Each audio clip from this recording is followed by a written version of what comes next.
اكذب عليك اكذب عليك اكذب عليك اكذب عليك اكذب عليك لو قلت بحبك انساك اكذب عليك اكذب عليك لو قلت نسيتك همساها. La première graine, si vous voulez, d'espérance qui a été plantée dans le foyer ici, c'était suite à la guerre 2006, c'est-à-dire au début de 2007. On s'est trouvé les bras croisés à voir la guerre au Liban et en même temps on se disait on ne peut pas ne pas faire quelque chose et donc agir.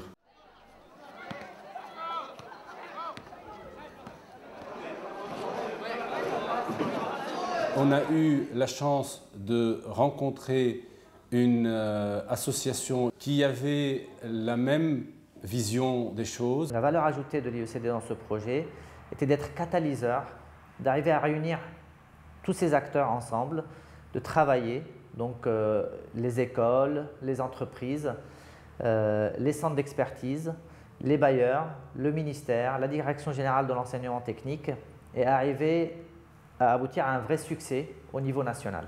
Le projet Graines d'Espérance est un projet ambitieux parce qu'il vise à changer les mentalités libanaises. La formation technique et professionnelle au Liban est très dévalorisée. On cherche à lui donner sa place à nouveau dans l'éducation.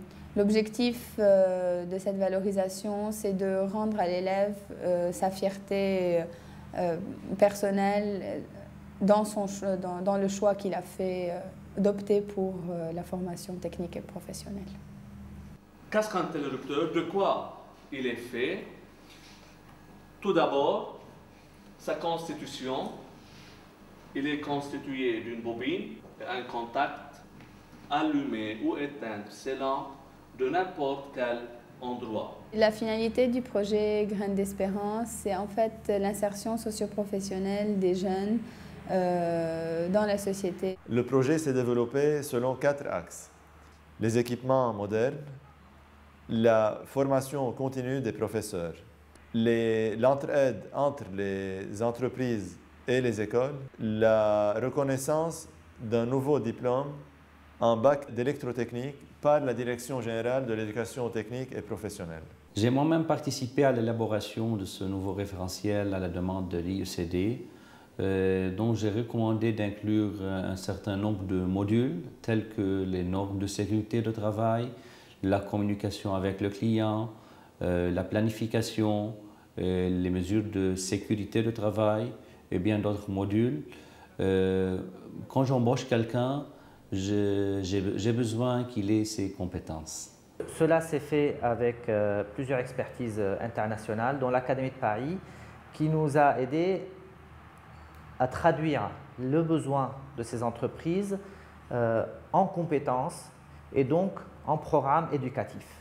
Le nouveau référentiel implique une pédagogie inductive. C'était apprendre pour expérimenter, maintenant c'est expérimenter pour apprendre. Actuellement, avec les écoles qui enseignent ce nouveau référentiel, l'élève sent qu'il est en train d'apprendre un métier.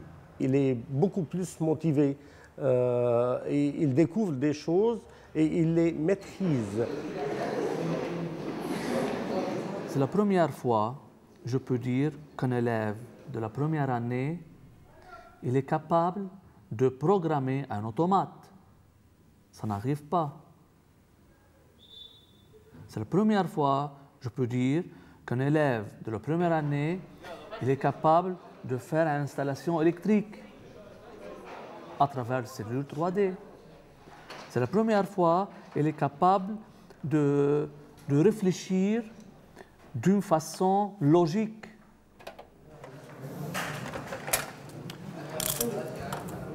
La motivation dans les cours, c'est que tu apprends des choses nouvelles, des choses très importantes pour ta protection et la protection des autres, soit dans la maison, soit dans ton travail en futur. Ils sont très motivés parce qu'ils sachent très bien que leur formation maintenant est bien adaptée au marché du travail, parce qu'ils se sentent que la réalité de leur métier dès la première année.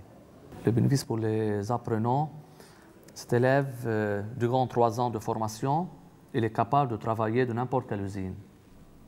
Il est à jour. Et non pas comme l'ancien programme. On peut les commander manuellement, soit en avant, soit en arrière, le montage.